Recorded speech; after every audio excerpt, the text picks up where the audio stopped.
On the one hand, the Rudd and Brumby governments say that climate change is one of the most serious problems humanity's ever faced, and that they're acting.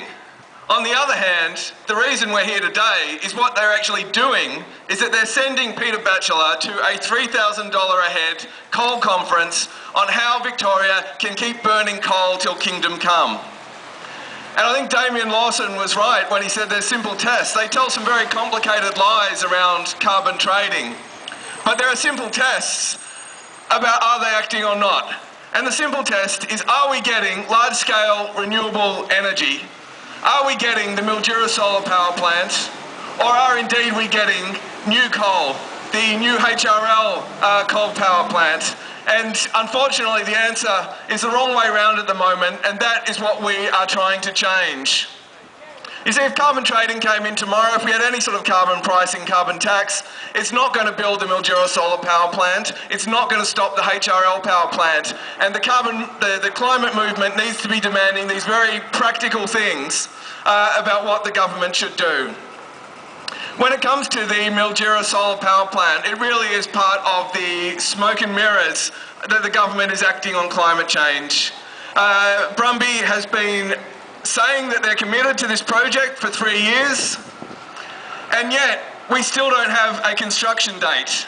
The Victorian government put out a media release recently saying that the money's on the table, they want this project to go ahead, but the company that Solar Systems, who was going to build it, has been sold to, is saying it may go ahead in 2011, which is conveniently after the next two state election and federal election.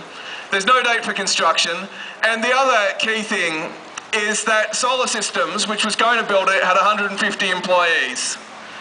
After the sale, Silex, who it's been sold to, has 14 employees. How are you going to build a solar power plant with 14 employees, let alone continue the research and development programs to commercialise the technology? This was going to be 1,000 jobs in construction in Mildura. It was going to power all of Mildura by the sun, and yet it's not going ahead. I mean, I would love the Batchelor and Brumby to come and prove me wrong and start construction, but it seems that's not happening. I mean, what we're getting instead is the coal conference. And if you look at the agenda of the coal conference, it's very much the same sort of thing on the one hand, on the other. On the one hand, they're talking about low emissions coal technology, clean coal. It's entirely a fantasy, and it's about coming up with the lies that they're going to need to keep burning coal for as long as possible. Clean coal is simply not going to work, and not going to work at scale. I mean, you'd have more chance of turning a cigarette into a safe cigarette by adding uranium to it than clean coal going to work. And you don't need to go to a future of coal conference at $3,000 a head to understand what the future of coal is. The future of coal is death. If we don't stop burning coal and build renewable energy, we will pass climate tipping points. We will see the deaths of hundreds of millions of people. We will see agricultural collapse, we will see war, we will see starvation, we will see disease, we will see hundreds and hundreds of millions of refugees. And so what Peter Batchelor is choosing is obscene. There's a choice. You can choose the future of coal, or you can choose the future of the planet. And it is obscene that we have government ministers going to this. Imagine if Peter Batchelor was at a conference on the future of tobacco, the future of asbestos. But this, is what we're getting again and again. And I think that climate change has made renewable energy an essential service. That like government builds schools and hospitals, it needs to start building renewable energy. These things should be part of the social wage. There are more jobs in renewable energy than there are new coal. The HRL thing's only going to have 35 jobs if it gets up and running. There were going to be 1,000 in the construction of the Mildura power plant. The government should employ people like it employs nurses and teachers to start to transform our economy. And people will tell you that government doesn't do things directly anymore, but they do. The same week that Solar Systems was sold, the Brumby Government gave $363 million to build a new roof for the tennis centre directly.